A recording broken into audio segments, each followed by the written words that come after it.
یہ دعائیں پڑھتے رہیے. رزق کی پریشانی ہے تو رزق میں کشادگی کی دعائیں ہیں، یہ آپ پڑھیے. پھر اللہ کا شکر ادا کرنا ہے تو الحمدللہ پڑھیے. قرضے کے تلے ہیں تو یہ قرضے سے نجات کی دعائیں ہیں تاکہ آپ اس بوجھ سے فارغ ہوں اور آپ کے گھر جلدی پیڈ آف ہو جائیں. اور پھر یہ کہ صبح و شام کے اذکار جو ہیں وہ حفاظت کے لیے بہت ضروری ہے کہ آپ مشکلات سے بچے ہی رہیں. عافیت کی دعا ہے اس میں جو اللہ تعالیٰ کو بہت پسند ہے. پھر تسبیح کرتے رہیں، جس کو دشمن کا ڈر ہو، اندھیرے سے ڈر لگے، اس کو تسبیح پڑھنی چاہیے، اس میں آپ کو فائدے ملیں گے. جب یہ فائدے آپ پڑھیں گے تو آپ کے لیے تسبیح کرنا آسان ہو جائے گا. اسی طرح یہ بھی حفاظت کی دعاؤں کا ایک کارڈ ہے، فولڈ کرنے سے رہ گیا ہے. اور ایاک نستعین میں مختلف چیزوں کے شر سے بچنے کی دعائیں ہیں. یہ تو ہر گھر کی کتاب ہے. اور پھر حدیثوں کی یہ کتابیں ہیں جو آپ اپنے بچے کے ساتھ شیئر کر سکتے ہیں. اگر آپ کے ٹیچر ہیں، کسی اسلامی اسکول میں ہیں، تو یہ آپ کے لیے ایک اچھا ریسورس ہے.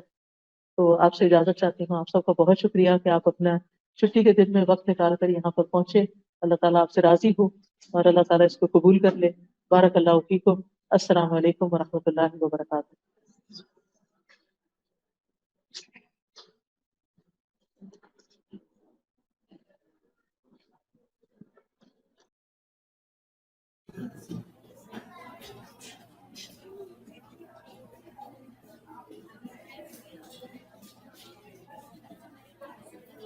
محمد وعلى آل محمد كما صليت على إبراهيم وعلى آل إبراهيم إنك حميد مجيد.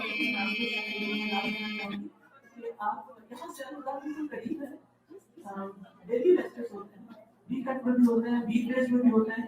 تو آپ لوگ ضرور تشریف لائیے. You are most welcome. کچھ پے کرنے کی ضرورت نہیں، کچھ کرنے کی نہیں، صرف آئیے اور آپ کی چیزیں تیار بیٹھی سنیے اور آپ کو جائیے. تو کل بھی ہماری تفسیر کی کلاس ہے 12:30 سے اور 12 بجے سے 1:30 بجے تک سیٹرڈے.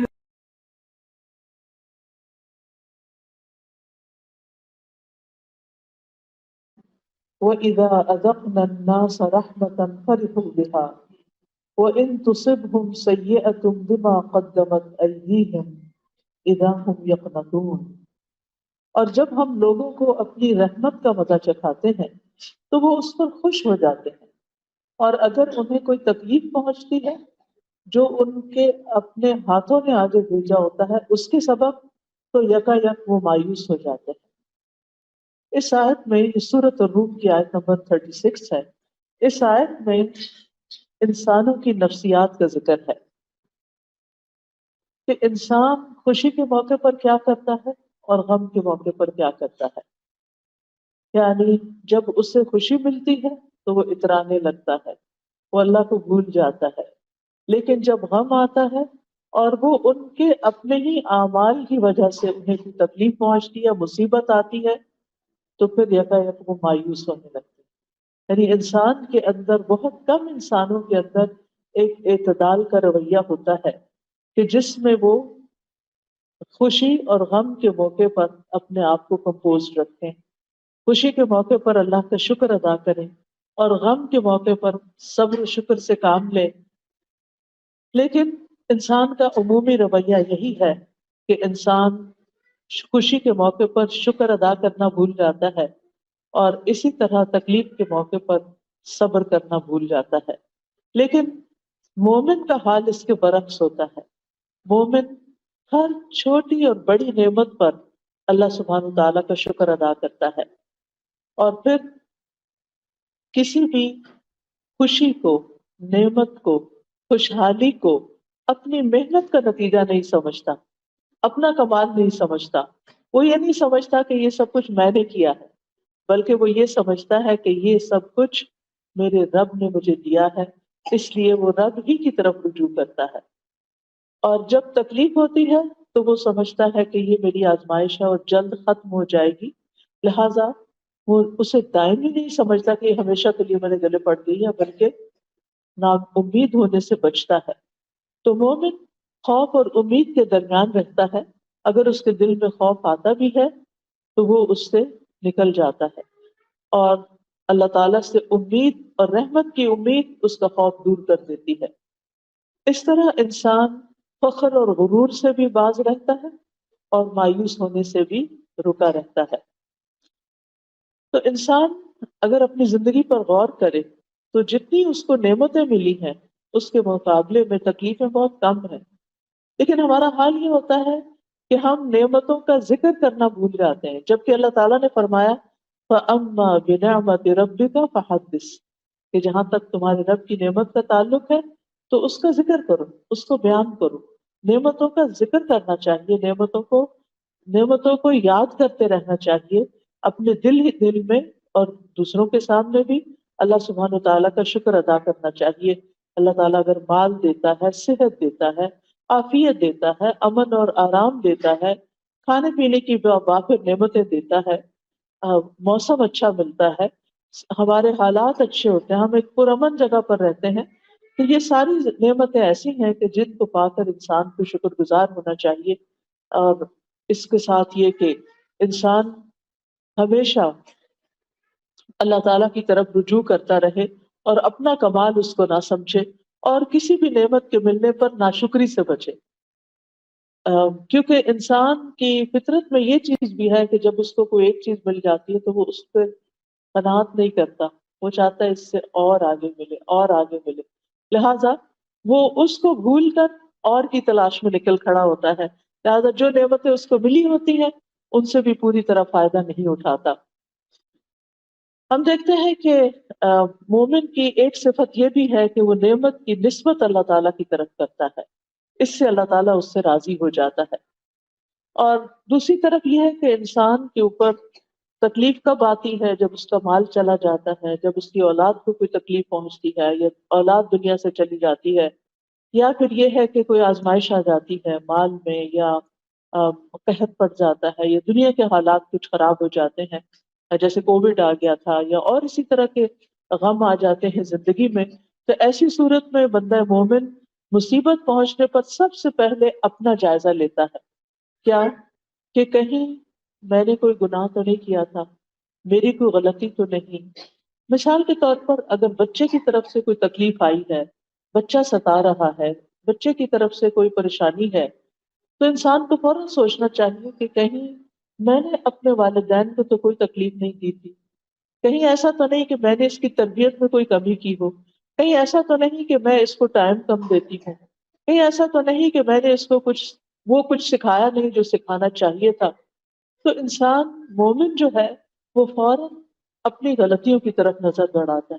صرف اس بات کا شکوہ شکایت نہیں کرتا رہتا کہ بچہ ایسا ہے اور بچہ یہ کرتا ہے اور بچہ وہ کرتا ہے، بلکہ اور آج کل کے تو بچے ہی ایسے ہیں، اور یہ تو میڈیا نے ان کو خراب کر دیا ہے، اور گیجٹس نے خراب کر دیا ہے، اور گیمز نے خراب کر دیا ہے. یہ ساری چیزیں بھی فراہم کرنے والے ہم خود ہی ہوتے ہیں. اور پھر بعض اوقات یہ ہوتا ہے کہ ہم خود اپنے ہاتھوں اپنے بچوں کو ایسی تعلیم دیتے ہیں کہ جس سے وہ نہ اللہ کے رہتے ہیں، نہ دین کے، نہ ایمان کے، اور نہ ماں باپ کے. یعنی جو بچے دین کو چھوڑ جاتے ہیں پھر عموماً وہ ماں باپ کو بھی چھوڑ جاتے ہیں، کیونکہ دین ہی ان کو یہ سکھاتا ہے کہ انہوں نے ماں باپ کا حق ادا کرنا ہے. قرآن مجید میں کئی مقامات پر اللہ تعالیٰ فرماتے ہیں وَاعْبُدُوا اللَّهَ وَلَا تُشْرِكُوا بِهِ شَيْئًا وَبِالْوَالِدَيْنِ إِحْسَانًا، اللہ کی عبادت کرو، اس کے ساتھ کسی کو شریک نہ ٹھہراؤ، اور والدین کے ساتھ احسان کرو.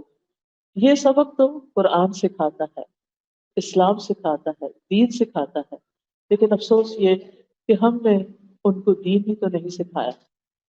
ہم عام طور پر ان کی دنیاوی تعلیم کے لیے تو پریشان ہوتے ہیں، لیکن دینی تعلیم کے لیے خاطر خواہ بندوبست نہیں کرتے. ناظرہ قرآن پڑھا لیا، زیادہ سے زیادہ خوش ہو گئے تو حفظ کرانا شروع کر دیا، لیکن دین کی انڈرسٹینڈنگ، دین کی سمجھ بوجھ، اس کے بارے میں ہم کم ہی غور کرتے ہیں. اب آپ دیکھیے کہ جن اسکولوں میں وہ جاتے ہیں وہاں تو ہر چیز دین کے الٹ جا رہی ہے، وہاں تو ان کو دین نہیں ملتا. مسجد ہم انہیں نہیں لے کر جاتے، وہاں بھی دین نہیں ملتا. پھر اس کے بعد آپ دیکھیں کہ گھر پہ ماں بھی دین نہیں سیکھی ہوئی، لہٰذا اس کو ماں بھی نہیں سکھاتی. باپ ہے تو وہ اپنی کمائی میں مصروف ہے، اور اگر زندگی کی دوڑ میں لگے ہوئے ہیں تو باپ کے ساتھ ماں بھی مصروف ہے. تو اس صورت میں بچے دین سے دور ہو جاتے ہیں. بچوں کے دلوں میں اگر بچہ پیچھے جا کے کھیل لے تو زیادہ اچھا ہے، تاکہ آگے کی آڈینس کو ڈسٹربنس نہ ہو. تو اس میں آپ دیکھیے کہ جب بچے کے پاس کوئی موقع ہی نہیں، اس نے دین سیکھا ہی نہیں، وہ دین والوں سے ملا ہی نہیں، اس نے دین کی خوبصورتی کو جانا ہی نہیں، اور ہم صرف گھر میں اسے حکم دے رہے ہیں نماز پڑھ لو، قرآن پڑھ لو، اور بس یہی دین سمجھتے ہیں ہم، تو نتیجہ کیا ہوتا ہے؟ وہ دین سے تو دور ہوتا ہی ہے، ماں باپ سے بھی دور ہو جاتا ہے، اور پھر خاندان اور رشتے دار اور سبھی کو چھوڑ جاتا ہے. اس لیے اگر کوئی ایسی چیز ہو تو ہمیں اس صورت میں اللہ سبحانہ تعالیٰ کی طرف رجوع کرنا چاہیے، اپنے گناہوں کی معافی مانگنی چاہیے. ہماری زندگی کو اٹس نیور ٹو لیٹ.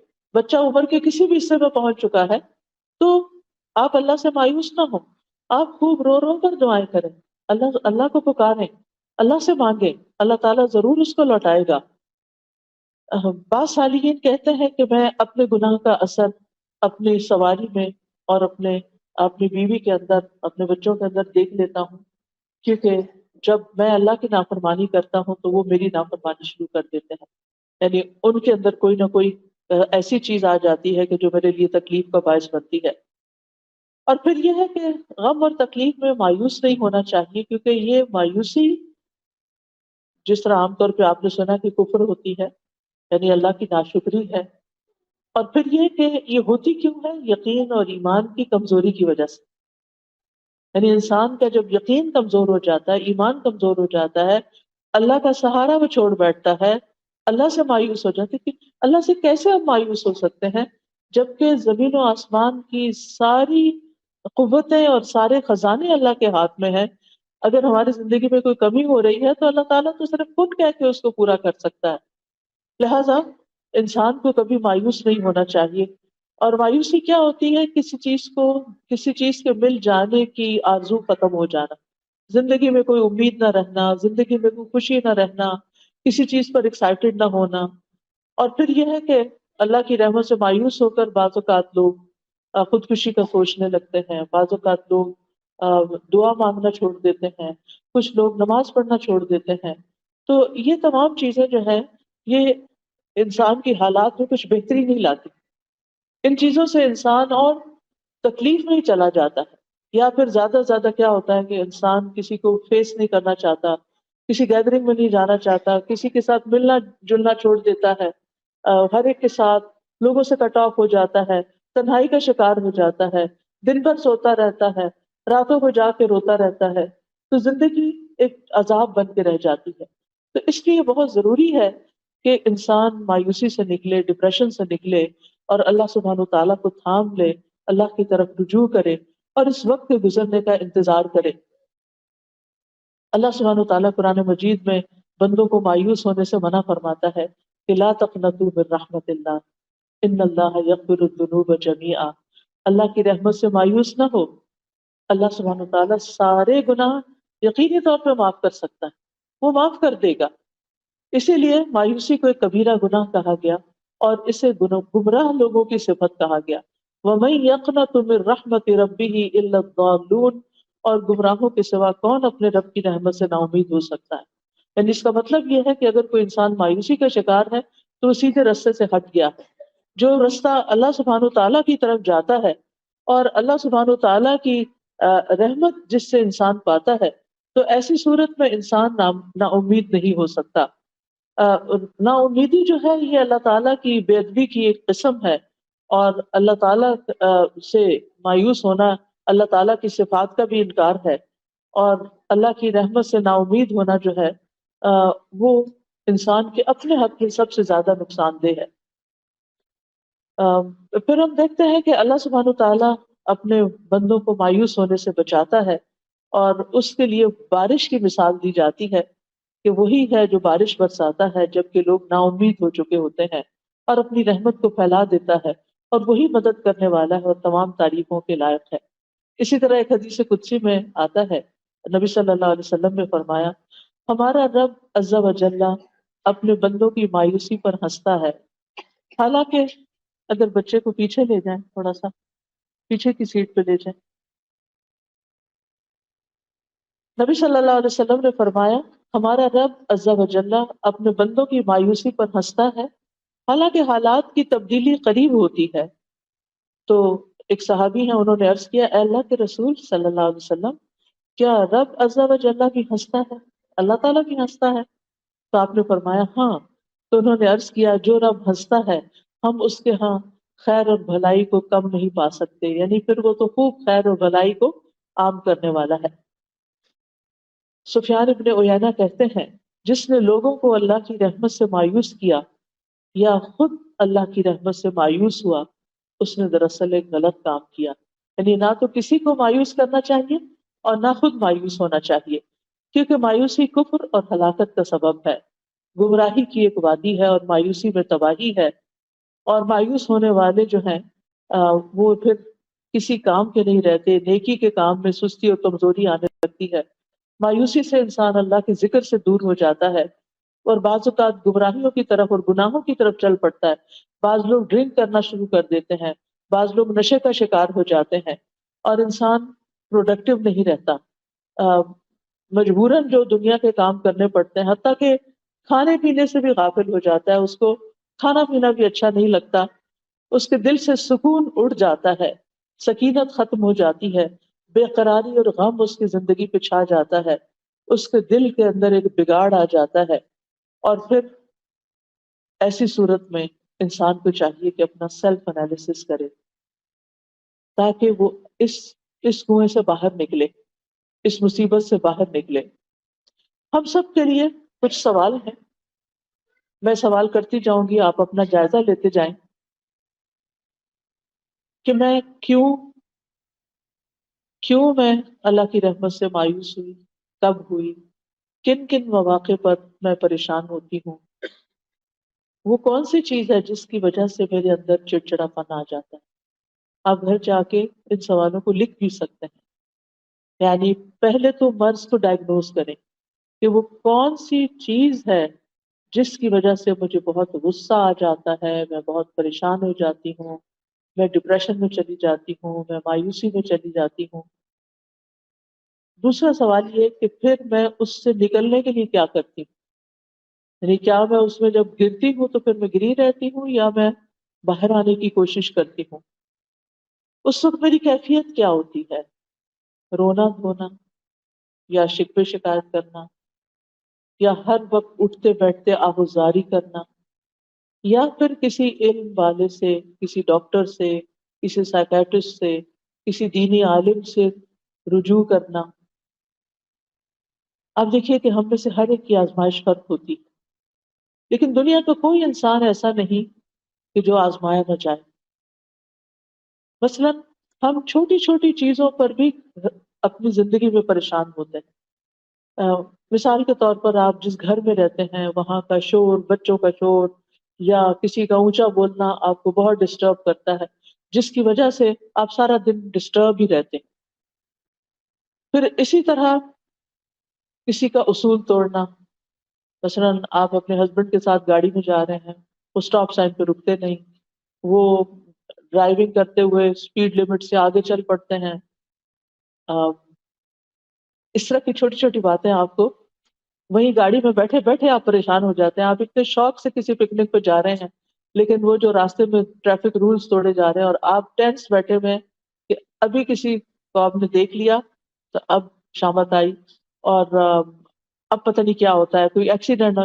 یعنی سارا وقت جو ہے وہ آپ کا ایک ٹینشن میں، ایک پریشانی میں اور ایک خوف میں اور ایک غم میں گزرتا ہے، حتیٰ کہ آپ نہ ریلیکس ہوتے ہیں، نہ کوئی بات کرتے ہیں، نہ ہنس سکتے ہیں، نہ خوش ہو سکتے ہیں.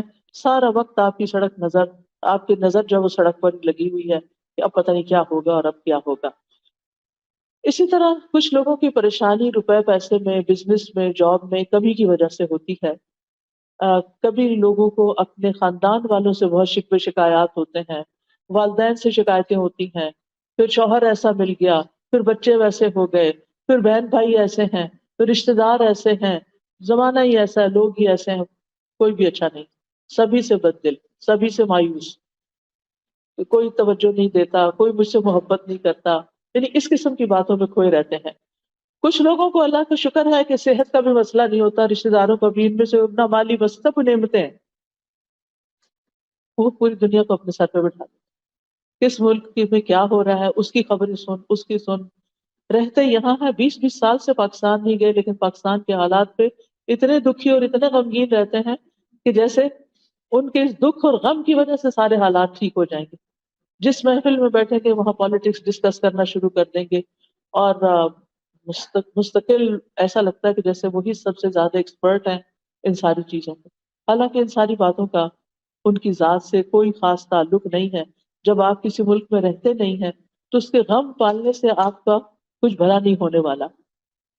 یاد رکھیے، خوشی یا مصیبت پہنچنے پر اپنے رویے، اپنے ریاکشن کو دیکھا کریں کہ میں اس پر ریاکٹ کس طرح کرتی ہوں، اور پھر اور اس ریاکشن کے بعد وٹ نیکسٹ، میں کیا کرتی ہوں. یعنی مثال کے طور پر شوہر کی کوئی بات بری لگی، اس کے ساتھ غصے سے ریاکٹ کیا، اس کے بعد اس کا بھی موڈ آف ہو گیا، آپ کا بھی ہو گیا. اب سارا دن کوئی بول چال، اب سارا دن اپنے آپ کو کھائے چلے جا رہے ہیں، کھائے چلے جا رہے ہیں. اب آپ کو کرنا کیا چاہیے؟ اب آپ سوچتے ہیں کہ اب یہ حالات ٹھیک کیسے ہوں کہ کچھ مرد حضرات تو ایک دفعہ ناراض ہو جائیں تو پھر دن ہی لگ جاتے ہیں ان کو واپس لوٹنے میں. تو پھر آپ کو یہ پریشانی لگتی ہے کہ اب پتہ نہیں کس دن گھر کا ماحول ٹھیک ہوگا، اور پھر ابھی ٹھیک ہو نہیں رہتا کہ پھر دوبارہ کوئی مسئلہ پیش آ جاتا ہے. تو ضرور سوچیں کہ کہیں میری وجہ سے تو نہیں یہ ہوتا، کہیں میں تو اس کا سبب نہیں، کہیں میں تو اس کو اوور ریئیکٹ نہیں کر جاتی. کیونکہ دو چوائسز ہوتی ہیں آپ کے پاس. ایک یہ ہے کہ آپ کسی ایسی سچویشن کو جو آپ پسند نہیں کرتے اس کو اگنور کر جائیں، وہاں سے ہٹ جائیں، وہاں سے نکل جائیں. کوئی بات بری لگی ہے تو تھوڑی دیر کے لیے اپنے آپ کو کنٹرول کر لیں، زبان سے کچھ نہیں نکالیں. ٹھیک ہے آپ کے چہرے پر تو ضرور آئے گا کہ آپ کو اچھا نہیں لگا، لیکن اگر آپ اپنا منہ زپ کر کے باہر نکل جاتے ہیں تو آپ کے لیے آئندہ آسانی ہو جائے گی. تھوڑی دیر کے بعد وہ دھواں چھٹ جائے گا اور حالات نارمل ہو جائیں گے. لیکن اگر آپ اس وقت وہاں بول پڑتے ہیں اور اونچی آواز سے بول دیتے ہیں اور نیگیٹولی ریئیکٹ کرتے ہیں تو وقتی طور پر تو آپ کا غصہ جو ہے وہ نکل جائے گا، لیکن اس کا خمیازہ لانگ ٹائم تک بھگتنا پڑے گا. اور پھر اگر ایک انسان ریپیٹڈلی ایسی حرکت کرتا ہے تو وہ بدنام بھی ہو جاتا ہے. یہ تو ہے ہی ایسی، اس سے تو یہی توقع رکھنی چاہیے. تو اگلا جو آپ اپنی ڈائری میں جا کے لکھیں گے یا کسی کاغذ پر، وہ یہ کہ خوشی یا مصیبت کے پہنچنے پر میرا رویہ کیا ہوتا ہے، اور پھر یہیں سے آپ نکال سکتے ہیں کہ میرا رویہ کیا ہونا چاہیے. آپ اس پیپر کو یوں دیکھیں کہ جیسے یہ کسی کی بات لکھی ہوئی ہے کہ اس نے خوشی یا غم کے موقع پر یہ رویہ اختیار کیا، تو آپ کہیں گے ہے اس کا دماغ صحیح ہے، ایسا کیوں کیا؟ یعنی آپ کو اپنا رویہ خود ہی درست نہیں لگے گا. اس کے بعد یہ ہے کہ جب کوئی معاملہ خراب ہو جائے، جب حالات پریشان کن ہو جائیں، تو پھر آپ اپنے قابل اعتماد لوگوں سے ڈسکشن کر سکتے ہیں، سوال کر سکتے ہیں، اس معاملے کا حل پوچھ سکتے ہیں. لیکن اگر سامنے والا جس کو آپ اپنی کہانی سنا رہے ہیں، اگر وہ آپ کو آئینہ دکھانے کی کوشش کرے کہ یہ غلطی دراصل آپ سے شروع ہوئی ہے، تو اس کو اپنے اوپر ایک حملہ نہ سمجھے، اس کو اس کی خیر خواہی سمجھے کہ یہ شخص میرا ہمدرد ہے، کیونکہ آپ نے پہلے اس پہ ٹرسٹ کیا، اسی لیے تو آپ اس کے پاس گئے. تو ٹرسٹ وردی شخص کو پھر ٹرسٹ ہی کریں، اس کی کسی بات کو مائنڈ نہ کریں، اس کی بات کو پرسنل نہ لے لیں کہ یہ تو ہے ہی ایسا. اور پھر یہ بعض اوقات لوگ انجسٹ بھی ہوتے ہیں، صحیح بات نہیں بھی کر رہے ہوتے، لیکن وہ اپنے تجربات سے بات کر رہے ہوتے ہیں. یہ ان کے ایکسپیرینسز آف لائف ہوتے ہیں جن کی روشنی میں وہ آپ کو مسائل کا حل بتا رہے ہوتے ہیں. تو ایسی صورت میں جب آپ ڈسکشن کر رہے ہوں تو اس میں سب سے پہلی بات یہ، یعنی آپ کو مسئلہ پیش آیا، اب آپ کسی کے پاس گئے، آپ مسئلہ بتا دیں. سب سے پہلے تو اپنے آپ کو کام ڈاؤن کریں، مسئلہ بتاتے ہوئے جذباتی نہ ہو، اپنے جذبات کو ایک طرف رکھ دیں. کیونکہ بہت سے لوگ جب مسئلہ بتاتے ہیں تو یا رونے لگتے ہیں، یا پھر کافی دیر تک ان کو سمجھ نہیں آتی کہ انہوں نے کہنا کیا ہے. دوسروں کا وقت بھی بہت قیمتی ہوتا ہے. جب آپ کسی کے پاس کوئی مسئلہ لے کر جائیں تو پہلے گھر سے ہوم ورک کر کے جائیں کہ میں نے کیا لے کے کیا پوچھنے کے لیے جانا ہے. یہ نہیں کہ اس کے پاس بیٹھ کے بار بار یہ کہیں میں تو بہت کچھ سوچ کے آئی تھی لیکن میرے دماغ سے سب کچھ اڑ گیا ہے. تو اس طرح کی باتیں نہ کریں، بلکہ اپنا وقت بھی استعمال کریں اور دوسرے کا بھی کریں. چاہے بہن ہی ہو آپ کی، دوست ہو، آپ کے ہسبینڈ ہو، کوئی بھی ہو، پہلے سے ہوم ورک کرے کہ میں نے کہنا کیا ہے، اور پھر جب آپ اس کے پاس جائیں اپنی بات کو اچھے سے بتائیں اور اس کی بات کو پوری توجہ کے ساتھ سنیں، بہت اچھے سے سنیں، بیچ میں اس کی بات نہ کاٹیں، بیچ میں نہ بولیں۔ جب وہ بتانے لگے، کچھ آپ کو سمجھانے لگے، چاہے آپ کو پسند آ رہا ہے یا نہیں آ رہا، جواب آپ کی مرضی کے مطابق ہے یا نہیں ہے، تو آپ اس کو سن لیں ایک دفعہ، کوئی اور رائے نہ دیں۔ پھر آپ بیٹھ کے اس کی نیت پہ شک نہ کرنے لگے کہ یعنی کہ اس کی نیت ہی خراب ہے، یہ تو میرا بھلا چاہتا ہی نہیں، کیونکہ دنیا میں کوئی ٹول ایسا ابھی تک ایجاد نہیں ہوا جس سے کسی کی نیت پرکھی جا سکے۔ اس معاملے میں بھی اور عام طور پر بھی کسی کی نیت کو اٹیک نہ کریں۔ جو بھی انسان ہے، جیسا بھی ہے، اس کے ساتھ اس کے بارے میں حسن ظن رکھیں، اس کے بارے میں پازیٹیو سوچیں کہ یہ اچھا انسان ہے، انلس کہ وہ کوئی ایسی چیز کرے تو اس معاملے میں اس کو ایکسکیوز کر دیں، لیکن چھوٹی موٹی غلطیوں سے یا کسی کی ٹنگ سلپ سے اس پہ ہنسنا نہ شروع کر دیں یا اس کے بارے میں برا خیال نہ کریں۔ پھر آپ دیکھیے کہ جب آپ گفتگو کریں، اپنا مسئلہ بیان کریں، تو اپنی نیت کو بھی ٹٹولیں کہ آپ کیوں مسئلہ بیان کر رہے ہیں، اور پھر یہ کہ آپ واقعی مسئلے کا حل چاہتے ہیں یا صرف کتھارسس چاہتے ہیں کہ آپ کو کوئی مل جائے کہ جس کے سامنے اپنی کہانی سنائے۔ بعض لوگ ایسا بھی کرتے ہیں کہ کسی کے پاس جاتے ہیں، اس کو مسئلہ سناتے رہتے ہیں، سناتے رہتے ہیں، سناتے رہتے ہیں، اور اس سے پوچھنے کی زحمت بھی نہیں کرتے کہ آپ اس بارے میں کیا کہتے ہیں۔ جب ساری کہانی سنا چکتے تو وہ کہتے ہیں بس یہی تھا جو آپ کو بتانا تھا، آپ کو بتانا چاہ رہے تھے، اینڈ دیٹس اٹ، کہانی ختم ہو گئی ہے، اب ہمارا غصہ دور ہو گیا۔ کوئی مشورہ ملے یا نہ ملے، اور اس نیت سے تو جاتے ہی نہیں کہ کوئی مشورہ ملے گا تو اس پہ عمل کرنا ہے، وہ تو صرف اپنے دل کی بھڑاس نکالنے کے لیے بازو کا تھم جاتے ہیں۔ اور پھر ایک شخص کو بھی سنا کے تسلی نہیں ہوتی، کچھ باقی رہ جاتا ہے، کوئی اور دوسرا پکڑ لیتے ہیں، اس کے ساتھ بیٹھ جاتے ہیں، اس کو سناتے ہیں، کوئی تیسرا مل جاتا ہے، اس کو سناتے ہیں، اور پھر اس طرح اپنے آپ کو مزید کنفیوز بھی کرتے ہیں۔ تو بہرحال ہمیں بات طریقے سے کرنی ہے، جس سے بھی کرنی، ہم میں سے ہر ایک کو ضرورت ہوتی ہے کاؤنسلنگ، اور پھر یہ ہے کہ اپنی رائے دوسروں پہ مسلط نہیں کرنی، بلکہ دوسروں کے نقطہ نظر کو سمجھنے کے لیے دھیان لگانا ہے، اور اگر آپ کو دوسرے کی کوئی بات سمجھ نہیں آئی تو شائستہ انداز میں اس سے سوال بھی کرنا ہے کہ آپ اپنی بات دہرا دیجئے۔ اور پھر یہ ہے کہ انسان کو غم، پریشانی، دکھ، مایوسی سے نکلنے کے لیے کچھ اور کام بھی کرنے ہیں، جو دوسروں سے صرف باتیں نہیں کرتے رہنا، اپنے آپ سے بھی کچھ بات کرنی۔ اپنے ایسے مواقع پر اپنے آپ کو ٹائم دیجیے، اپنے آپ سے سوال کیجیے، اپنے آپ کو کچھ سکھائیے۔ کیسے؟ نمبر ون، اس دنیا کی حقیقت کو سمجھیں۔ جو لوگ اس دنیا کی حقیقت کو سمجھ جاتے ہیں ان کی پریشانیاں ختم ہو جاتی، کیونکہ وہ اس دنیا کی طرف نہیں دیکھتے بلکہ وہ آگے کی دنیا کو دیکھتے ہیں۔ وہ یہاں کے غم بھلا دیتے ہیں آخرت کے غموں کے ساتھ، کیونکہ غم کا مقابلہ غم سے کرنا ہے۔ تو جب ان کو آخرت کی فکر لگ جاتی ہے تو دنیا کی بہت سی فکریں سب سائڈ ہو جاتی ہیں، وہ کہتے ہیں یہ تو کچھ بھی نہیں۔ جب زمین کے اوپر رہنا مشکل لگتا ہے تو زمین کے اندر جو لوگ پڑے ہوئے ہیں قبرستانوں میں، جب ان کے بارے میں سوچیں گے تو کیا ہوگا؟ زمین کے باہر رہنا، اوپر رہنا پرسکون لگے گا۔ رات کو اگر نیند نہ آئے اور خیالات ڈسٹرب کریں تو اپنی سوچ کا رخ موڑیں ان لوگوں کی طرف جو قبروں کے اندر ہیں اور ان کو ایک پل کے لیے بھی چین نہیں ہے۔ تو آپ سوچیں کہ مجھے تو اللہ نے اتنا اچھا کمرہ دیا ہے، اتنا اچھا گھر دیا ہے، اتنا کمفرٹیبل بیڈ دیا ہے، میرے لیے ہیٹنگ اور کولنگ کا انتظام ہے، میرے پاس سب کچھ ہے، میں آخر کس بات پہ پریشان ہو رہی ہوں؟ تو یاد رکھیے مشکلات اور پریشانیاں زندگی کا حصہ ہیں. کیوں؟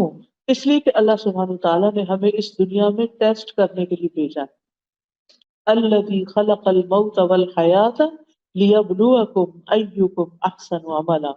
وہ جس نے موت اور زندگی کو بنایا تاکہ تمہارا امتحان لے کہ تم میں سے کون اچھے عمل کرتا ہے، کس کے ریاکشنز، کس کے رسپانسز زیادہ اچھے ہیں.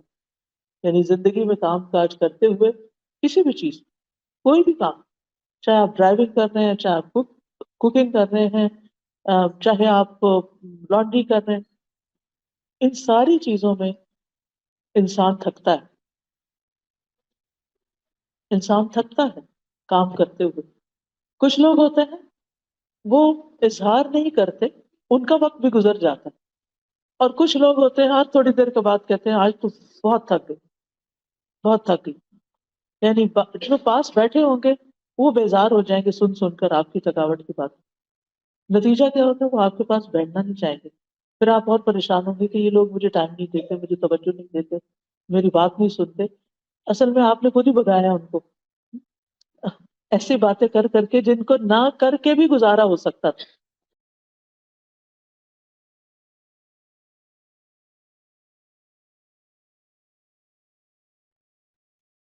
اللہ سے قریب کرنے کے لیے. اور اگر کوئی مشکلات کے باوجود اللہ سے قریب نہیں ہوتا تو وہ دنیا کا بدبخت ترین انسان، اس نے کچھ سیکھا ہی نہیں. کسی وقت کوئی بھی چوٹ ہمیں لگتی ہے تو ہمیں فوراً اللہ کو یاد کرنا چاہیے، فوراً قرآن کی طرف لوٹنا چاہیے. بازو کا تو اور کوئی نہیں، وہ جو ہمارا ہڈن دشمن ہے نا، شیطان. اور ایک تو اندر دشمن بیٹھا ہوا نفس، اس کے کچھ تقاضے ہوتے ہیں، جب وہ پورے نہیں ہوتے تو وہ اداس ہو جاتا ہے. اور کچھ شیطان کے وسوسے ہوتے ہیں. فوراً قرآن کی طرف جائیں، تلاوت شروع کر دیں، کوئی قرآن کی تفسیر شروع کر دیں، قرآن کی کسی مجلس میں چلے جائیں، مسجد میں چلے جائیں، جا کے بیٹھ جائیں، اللہ کا ذکر کریں. آپ کا دل اچھا ہو جائے گا. مشکل وہیں کھڑی ہے، آپ کا دل اچھا ہو جائے گا. آپ کو تو اس سے غرض ہے نا کہ آپ کا دل اچھا ہو جائے. مشکلیں تو جب جانا تو جائے گی. اب take care of your self, take good care of your self. اپنا خیال رکھیے، اپنے اوپر فوکس کیجیے کہ مجھے کون سی چیز طاقت دیتی ہے. فزیکلی ویک کر رہی ہے تو کیا کرنا ہے مجھے، اسپرچولی ویک ہو رہی ہوں تو کیا کرنا ہے، ایموشنلی ویکنس کا شکار ہوں تو کیا کرنا ہے، مجھے اس وقت کیا کرنا ہے. اور جو نسخے آپ کو کام آتے ہیں نا وہ لکھ لیا کریں اور اس وقت انہیں کو استعمال کریں. پھر ایک ہیبٹ اپنی بنائیں کہ اپنی زندگی میں ایسی بکس پڑھیں جس میں انبیاء اور صحابہ کے حالات ہوں کہ وہ کیسی کیسی مشکلات سے گزرے. سب سے زیادہ آزمائش پیغمبروں کی ہوئی ہے، صحابہ کرام کی ہوئی ہے، لہٰذا ان کے واقعات سے سبق لیں. ابراہیم علیہ السلام کی کوئی مشکل آئی تھی؟ آئی تھی؟ بڑا ہی ہوگا قصہ. آخر ہر سال ہم قربانی کا گوشت تو وجہ سے کھا لیتے ہیں اور یہ واقعہ یاد کرنا بھول جاتے ہیں کہ قربانی کس نے کی تھی، کس چیز سے آزمائے گئے. کتنی بڑی عمر میں بچہ ملا تھا ان کو. بعض روایات میں 100+ ہے اور بعد میں 86 ایئرس. اور پھر اس کو چھوڑ دیا، ماں کے ساتھ چھوڑ دیا مکہ میں. اور جب بڑا ہوا تو حکم ملا اسے ذبح کر دو. سبحان اللہ. ہم جیسا کو ہوتا تو اللہ سے ناراضی ہو جاتا کہ کیوں، اتنی دعاؤں سے تو مانگ کے لیا ہے اور اب آپ لینا چاہتے ہیں اس کو. کبھی آپ نے دیکھا ہوگا ایسے پریشیس چائلڈ جو ہوتے ہیں اگر دنیا سے چلے جائیں تو لوگوں کا حال کیا ہو جاتا ہے، اللہ سے بھی ناراض ہو جاتے ہیں. بہرحال لیکن ابراہیم علیہ السلام کے ساتھ کیا ہوا؟ آزمایا ضرور گیا لیکن وہ ہر آزمائش میں کامیاب ہوئے، ہر ٹیسٹ پاس کیا.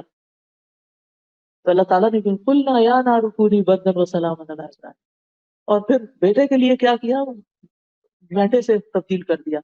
آزمائش میں پوری ہو ہر موقع پر جب آگ میں پھینکے گئے کتنی سخت آزمائش تھی لیکن انعام کیا ملا؟ اللہ تعالیٰ فرماتے ہیں وَإِذِ ابْتَلَىٰ إِبْرَاهِيمَ رَبُّهُ بِكَلِمَاتٍ فَأَتَمَّهُنَّ قَالَ إِنِّي جَاعِلُكَ لِلنَّاسِ إِمَامًا. دنیا کی امامت مل گئی. آج جیوز ہوں، کرسچنز ہوں، مسلمز ہوں، سب ان کو اپنا بڑا مانتے ہیں. ان کی اولاد میں سے بنی اسرائیل نکلی، ان کی اولاد میں سے محمد صلی اللہ علیہ وسلم پیدا ہوئے. اتنا شاندار بچہ ملا ان کو اپنی نسل میں. اور کیا چاہیے؟ اس سے بڑی کوئی نعمت؟ لیکن یہ نعمتیں امتحان کے بعد ہی ملتی ہیں. جو امتحان سے گزر مایوس ہو جاتا ہے اور امتحان کے وقت ثابت قدم نہیں رہتا پھر اس کے لیے خیر نہیں. اور جو پاس کر جاتا ہے پھر آگے، جو بچے امتحان پہ امتحان پاس کر جاتے ہیں آپ دیکھیے کہ پھر ان کے لیے کتنے اچھے چانسز آگے بڑھتے چلے جاتے ہیں. تو صحابہ کی زندگی سے سبق سیکھیں کہ کس کس طرح ان کی زندگی میں مشکلات آئیں. حضرت عائشہ کا واقعہ یاد کریں کہ جب ان پہ الزام لگا تھا تو پھر ان کے ساتھ کتنی تکلیف میں انہوں نے مہینہ گزارا تھا اور پھر کس طرح اس سے وہ نکل آئے. پھر یہ کہ دعاؤں میں اللہ کے ناموں سے مدد مانگے. مثلا اگر بیمار ہوتے ہیں تو ہم کہیں یا شافی، اللہم انت الشافی لا شفاء الا شفاء اشف شفاء لا یغادر سقما. ہم اللہ کے نام سے دعا کر رہے ہیں، اور اللہ کا ہر نام ایسا ہے جس کے بغیر ہم جی نہیں سکتے. اس لیے آج کے بعد اگر آپ اللہ سبحانہ تعالیٰ کے نام، ایک ایپ بھی ہے اسماء اللہ الحسنی، اس میں اللہ کے ناموں کی ڈسکرپشن دی ہوئی ہے، وہ آڈیوز ہیں میرے اور اللہ کے نام بھی ہیں، اور اس کو ترنم سے پڑھا ہوا بھی ہے. اگر آپ سنتے رہیں تو آپ کو یاد بھی ہو جائیں گے، میننگز بھی ہیں. تو اللہ کا ہر نام ہماری زندگی میں ایک اہمیت رکھتا ہے. ہمیں اللہ سبحانہ تعالیٰ سے صرف یا اللہ کہہ کے تعلق نہیں کرنا، اسے سارے ناموں کے ساتھ کنیکٹ ہونا ہے. تو اپنا کوئی اسکیڈول بنائیں اور اللہ کے ناموں کے بارے میں جانیں، اللہ کو پہچانیں، اللہ سے مضبوطی کے ساتھ تعلق رکھیں، اور پھر انشاءاللہ جس موقع سے جو مشکل آئے گی اسی طرح کے نام کے ساتھ آپ اس سے مانگیں. پھر اللہ سے اچھا گمان رکھیں کہ اللہ تعالیٰ ظالم نہیں، اللہ تعالیٰ علم رکھتا ہے، اللہ تعالیٰ حکمت رکھتا ہے، اللہ تعالیٰ قدرت رکھتا ہے. مشکل حالات میں 4 طرح کے لوگ ہوتے ہیں. نمبر 1، مشکل سے ناخوش ہونے والے، ایسے لوگوں سے اللہ بھی ناخوش ہو جاتا ہے. نمبر 2، مشکل حالات میں صبر کرنے والے، تو اللہ سبحانہ تعالیٰ ان کو بشارت دیتا ہے بشر الصابرین. تیسرے، مشکل حالات میں اللہ کی رضا میں راضی اور خوش ہونے والے. یہ رضا کا درجہ آزمائش سے خوش ہونے والوں کا یہ صبر سے اونچا درجہ ہے. یعنی صبر تو کرے نہیں، اللہ پہ راضی ہیں. اللہ آپ کو پتا ہے کہ آپ نے مجھے اس میں کیوں ڈالا، اب آپ ہی اس کو ٹھیک کریں گے، بس مجھے آپ سے اچھی ہی امید ہے، اچھا ہی گمان ہے، لہذا وہ خوش رہتے ہیں. پھر آخری درجہ کس کا ہے؟ شکر کا. مشکل حالات میں بھی اللہ کے شکر گزار رہتے ہیں، اور یہ عباد اللہ الصالحین ہی کرتے ہیں. احمد اللہ علی البلا، آزمائش پر بھی میں شکر کرتا ہوں، اللہ کی تعریف ہے. وہ کہتے ہیں الحمدللہ علی کل حال، ہر مشکل میں، ہر حال میں اللہ کا شکر، اللہ کی تعریف. ایک دفعہ کسی کی انگلی میں چوٹ لگی، ان سے کہا کہ آپ اس پر ریئیکٹ ہی نہیں کر رہے، آپ نے کچھ ظاہر ہی نہیں کیا. تو کہا یہ تو انگلی میں چوٹ ہے، سوچے اگر میرے چہرے پہ چوٹ لگ جاتی، آنکھ میں لگ جاتی، پھر کیا ہوتا. تو میں تو اللہ کا شکر ادا کرتا ہوں. یہ ہوتا ہے شکر. تو بات یہ ہے کہ ہمیں اللہ سبحانہ تعالیٰ کا شکر ادا کرنا چاہیے. عروہ بن زبیر تھے، ایک سفر میں تھے کہ ان کی ٹانگ میں کوئی بیکٹیریا گھس گیا، وائرس آ گیا، تو ان کی ٹانگ کاٹنی پڑی کیونکہ وہ ایک بیماری بننے شروع ہو گئی. اس کا واحد حل یہ تھا کہ اس کو کاٹ دیا جائے، ٹانگ کو کاٹنا پڑا. تو انہوں نے ان سے کہا گیا کہ آپ کو الکوہل پینی پڑے گی تاکہ آپ نشے میں. ان کا یہ میں نہیں کر سکتا. انہوں نے کہا کہ اچھا میں جب نماز پڑھوں گا نا تو پھر تم کاٹ دینا. لہٰذا جب وہ سجدے میں گئے تو ان کی ٹانگ کاٹ دی گئی. عروہ بن زبیر کے 2 بیٹے ان کے پاس آئے. جب وہ آ رہے تھے باپ کو لینے کے لیے تو ایک بیٹا گھوڑے سے گرا اور مر گیا. ادھر سے ٹانگ گئی، ادھر سے بیٹا گیا. ایک اور مشکل آ گئی، اور بڑی بڑی مشکلیں. تو جس قافلے کے ساتھ وہ آ رہے تھے، قافلہ جب حضرت عروہ کے پاس پہنچا تو انہوں نے کہا کہ کیسے بتائیں کہ ان کا بیٹا وفات پا گیا، ابھی تو ان کی ٹانگ کٹی ہے. کسی نے کہا کہ نہیں ان کو خبر نہ دو کیونکہ وہ خود مشکل میں ہیں، کچھ دن کے بعد بتائیں گے. کسی نے کہا نہیں ابھی بتائیں تاکہ بیٹے کی نماز جنازہ پڑھے. تو بہرحال متفق یہ ہوئے کہ ان کو بتا دیتے ہیں. اور جب ہوش میں آئے، ایک ٹانگ دیکھی تو کہنے لگے اللہ کا شکر ہے جس نے میری ایک ٹانگ سلامت رکھی. اور جب ایک بیٹا آیا اور دوسرا نہیں، تو شکر ہے اللہ کا جس نے مجھے یہ بیٹا دکھا دیا. دونوں ہی گر سکتے تھے، دونوں ہی مر سکتے تھے. تو انہوں نے صرف یہ کہا فلک الحمد علی ما اخذت وما اعطیت، جو تو نے عطا کیا اس پہ بھی تیرا شکر، اور جو تو نے لے لیا اس پہ بھی تیرا شکر. تو بات یہ ہے کہ مشکلات تو ہوں گی، لیکن نکلنے کے جو طریقے میں نے آپ کو بتائے ہیں ان پہ غور کیجیے. مشکلات سے نبٹنا سیکھیے، گھبرائے نہیں، اللہ آپ کے ساتھ ہے. شکر ادا کرتے رہیں، اس کی رضا پہ راضی رہیں، صبر سے کام لیں، تو آپ کو ایمان کی حلاوت محسوس ہوگی اور آپ کو نفس مطمئنہ حاصل ہوگا، جو ویری مچ نیڈیڈ ان دی موت. موت کے وقت بہت ضروری ہے، ورنہ جس حال میں انسان مرتا ہے دل کی حالت ویسے ہی ساتھ چلی جاتی ہے. تو اللہ تعالیٰ سے دعا کرتے ہیں کہ اللہ سبحانہ تعالیٰ ہمیں مضبوط مومن بنا دے، ہمیں اپنی سعادت اپنے ساتھ سے محروم نہ رکھے، ہم سے راضی ہو جائے، تو ہم سب کی تکلیفیں مشکلات دور کر دے۔ جتنی بہنیں آئی ہیں یہاں، اللہ تعالیٰ ان سب کے غم دکھ پریشانیاں اور جو بھی ان کی زندگی میں مشکل چل رہی ہے اللہ تعالیٰ اس کو آسان کر دے، اور اللہ تعالیٰ ہمارے لیے موت کا مرحلہ آسان فرمائے، اللہ تعالیٰ ہمارے لیے قبر کا مرحلہ آسان فرمائے، اللہ تعالیٰ ہمارے لیے حشر کا دن آسان فرمائے، اللہ سبحانہ تعالیٰ ہمیں اپنا دیدار نصیب کرے، اللہ سبحانہ تعالیٰ ہمارے بچوں کو ہدایت اور ایمان پر رکھے، اللہ سبحانہ تعالیٰ ان کے لیے ہر طرح کی آسانیاں فرمائے، اللہ سبحانہ تعالیٰ ہمیں کبھی بھی ہمارے منہ سے کوئی ناشکری کی بات نہ نکلے، ہم اس کی رضا پہ راضی رہیں، اور جو کچھ اس نے ہمیں دیا ہے اس پہ شکر ادا کرتے رہیں، اور جو چیزیں ہماری زندگی سے چلی گئی ہیں ہم ان پر اللہ سبحانہ تعالیٰ سے راضی رہیں۔ وآخر دعوانا ان الحمد للہ رب العالمین۔ جن لوگوں نے اس مجلس کا اہتمام کیا ہے، یہ کرسیاں لگائی ہیں، والنٹیئر کیا ہے، اور جتنی بھی ٹیم ہے شروع سے آخر تک، جس طرح بھی آپ کو جس چیز نے میسج پہنچایا ہے، اللہ ان سب کو جزائے خیر عطا کرے اور ان کی اس نیکی کو قبول کرے، اور اللہ کرے کہ آج کے لیکچر سے ہماری زندگی میں واقعی کچھ فرق آئے۔ سو جو کی پوائنٹس سے گھر جا کے کہیں کاغذ پر لکھ لیجیے گا، جو باتیں آپ کو یاد رہیں، تاکہ کوئی مشکل آئے تو آپ اس کو پڑھ لیں اور پھر آپ کا دل اچھا ہو جائے۔ میرا خیال اسٹال بھی لگا ہوا ہے، اس میں کچھ کتابیں ہیں، آپ اپنے لیے اور اپنے دوستوں کے لیے لے کے جائیے۔ اس میں ایک استغفار کی برکت کتاب ہے، استغفار سے بھی مشکلات بہت حل ہوتی ہیں۔ سورۃ نوح میں آتا ہے فَقُلْتُ اسْتَغْفِرُوا رَبَّكُمْ إِنَّهُ كَانَ غَفَّارًا يُرْسِلِ السَّمَاءَ عَلَيْكُمْ مِدْرَارًا۔ استغفار کی برکت سے بارشیں برستی ہیں۔ وَيُمْدِدْكُمْ بِأَمْوَالٍ وَبَنِينَ، مال اور بیٹے اللہ تعالیٰ عطا کرتا ہے۔ وَيَجْعَلْ لَكُمْ أَنْهَارًا، نہریں جاری ہو جاتی ہیں، زمینیں زرخیز ہو جاتی ہیں۔ تو اگر آپ کے گھر میں یہ کتاب اور مشکل میں ہے تو انشاءاللہ پڑھیں گے تو آپ کے لیے آسانی ہوگی۔ پھر شکر بھی کرنا ہے تو شکر کے فائدے کیا کیا ہیں، یہ کتاب بھی بہت اچھی، ایک ایک صفحہ بھی روز پڑھ لیں تو چند دن ایک مہینے میں کتاب ختم ہو جائے گی، اور اس سے آپ کو ایک ڈوز ملے گی، آپ کو ایک انرجی ملے گی۔ پھر زبان کی حفاظت، زبان سے کسی تکلیف میں کوئی برے لفظ نہیں نکالنے، کیونکہ ہر چیز لکھی جا رہی ہے، تو بی کانشیس۔ تو اس میں ساری احادیث جمع کر دی گئی ہیں، خود بھی پڑھیے اور کو بھی سکھائیے۔ پھر زندگی میں آسانی کی دعائیں ہیں اس کارڈ کے اندر،